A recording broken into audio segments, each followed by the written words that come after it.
Les étirements après la course à pied, est-ce que je peux en faire? Est-ce que je ne peux pas en faire? Parce qu'Internet dit plein de trucs et j'y comprends plus rien. Je crois que c'est ça la question.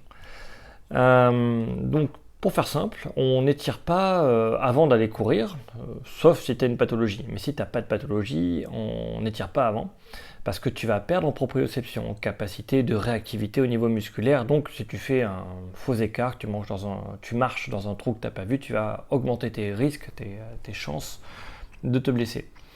On n'étire pas pendant parce qu'on ne peut pas en cours.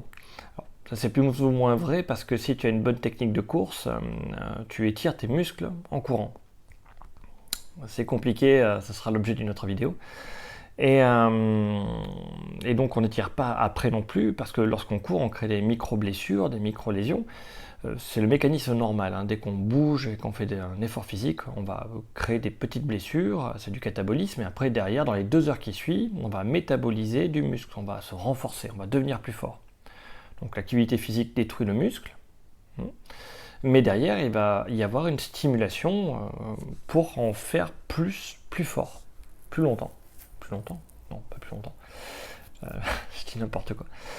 Je reviens sur la question. Donc, vu qu'il faut vraiment 2 heures au corps pour, on va dire, réparer en grande partie les blessures liées à la course, les micro-blessures, il faut mieux s'étirer, passer 2 heures. Voilà, une fois que le corps est bien solide. Si tu veux faire vraiment des étirements très puissants, très forts pour gagner en souplesse, il ne faut pas les faire 2 heures après, il faut le faire 6-8 heures après, voire même le lendemain sur une séance spécifique où tu vas étirer tes muscles pendant 1 heure, 2 heures. Voilà, je pense aux danseurs quand je dis ça. Pour le coureur, je vais prendre mon cas à moi. Là, je suis en train d'essayer de recommencer à m'entraîner pour refaire un marathon. Je vais vous faire part dans les vidéos de ma progression, des choses importantes auxquelles il faut penser. Mais moi j'ai des problèmes de dos, de vieilles grosses blessures bien moches, les hanches raides comme du bois, et donc moi je m'étire avant d'aller courir. Mais parce que j'ai des pathologies, j'ai des séquelles de pathologies. Donc dans la vie de tous les jours, je ne sens pas, hein, je suis souple comme il faut. Mais quand il faut produire une course efficace, quand il faut courir vite, là par contre je sens mes gènes. C'est comme si j'avais des freins mécaniques, je roule en voiture avec le frein à main, donc je vais casser quelque chose. Parce que mon frein à main, c'est mes blessures. Donc je les étire avant pour relâcher.